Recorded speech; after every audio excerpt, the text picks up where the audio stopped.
right, I got cut off a little bit on my last one, so we'll finish this one up here and the other one real quick. All right, so we found the apothem was 8, the side was 10.6, so then we times that by 5 to get the perimeter of the pentagon. So 53 was our perimeter. So 8 times 53 divided by 2, so we got 212 for the one pentagon. Now the triangles on the pentagon are the next thing that we have to find. So I always like to look at kind of this side triangle. It's usually the easiest to kind of see here. So this piece right here would be the base of my triangle. Well, that's 10.6. Okay, so we know the base of the triangle. Now we just need to find the height of the triangle. Okay, so base times height divided by 2. So 10.6 times, now we just need to find the height of the triangle. Okay, so back up here, so the height of my triangle would be this piece right here. We actually call that the slant height because it's slanted, right? And I know that 15 is the height of the entire pyramid. So we need to find that. So let's see. Oh, I don't think I gave us a good one here. Shoot. So what I would normally have to do is make a triangle. Let's see if I can pick a color here. Triangle. Orange. We'll do orange. Okay. So right here. Okay. So I know this piece is 15. Now what would this piece be? Oh yeah, I do know that. That's my fault. 15. 15 is this piece. Now, this other orange piece that I just drew in right here, well, it starts at the center of my pentagon, and it goes to the middle of this side. Well, that's just the apothem. So the apothem over here was 8, right? Center to the middle of this side, center to the middle of the side. So this is really an 8.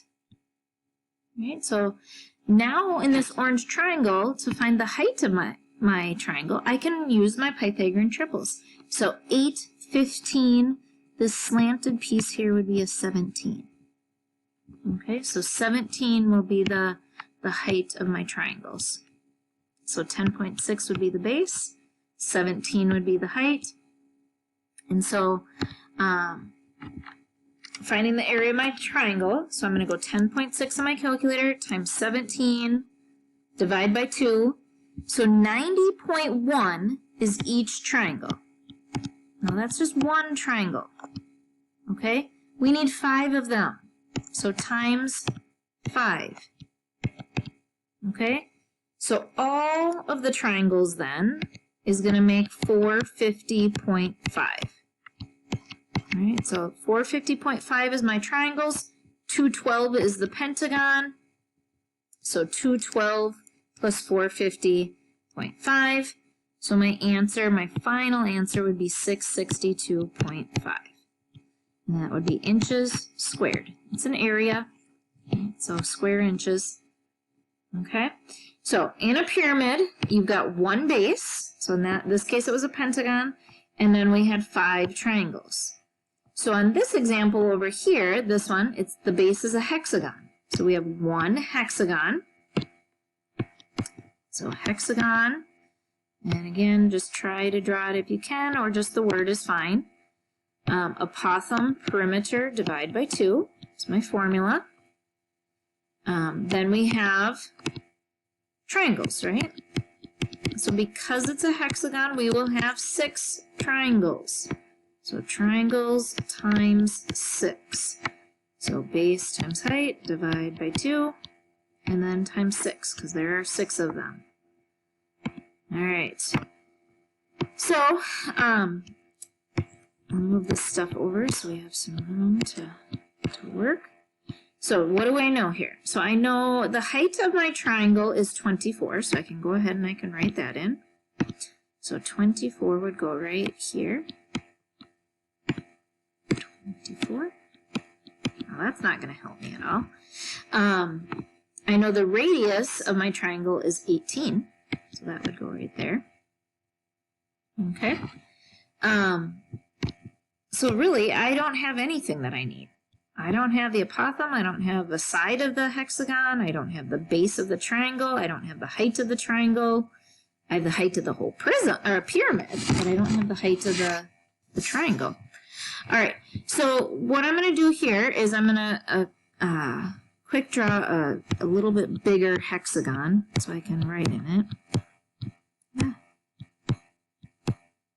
That is not moving. There we go.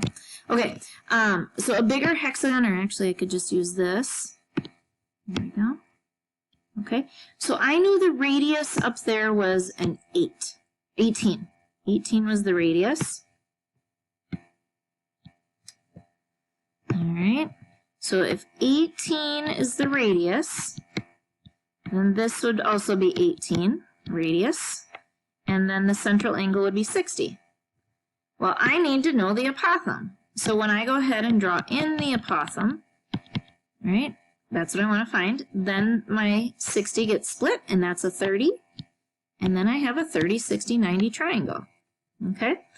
And the 18 then is going to be the large side. It's the side across from the 90. So across from the 30 down here in the bottom, that would be 9.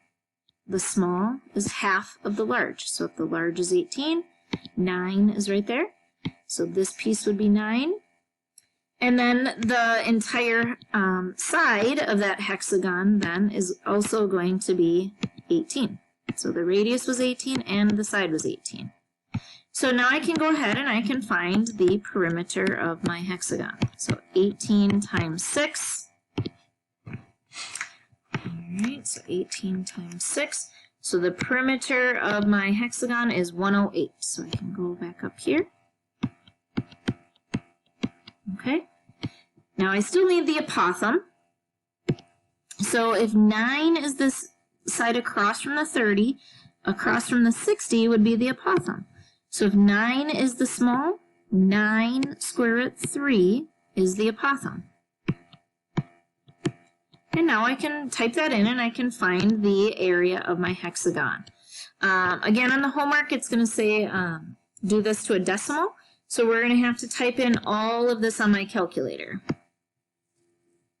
So it'll be 9 times square root 3, arrow out, okay, times 108 equals, and then divide by 2.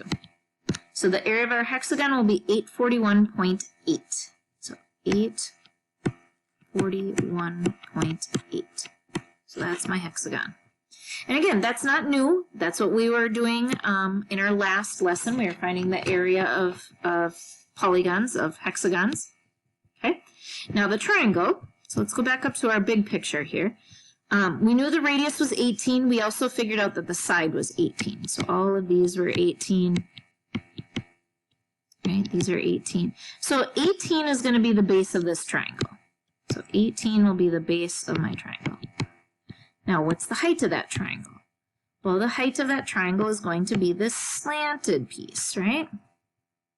Okay, so the slanted piece, no matter where I put it, right, I can put the slanted piece there, or I could scoot it over. The slanted piece could go here.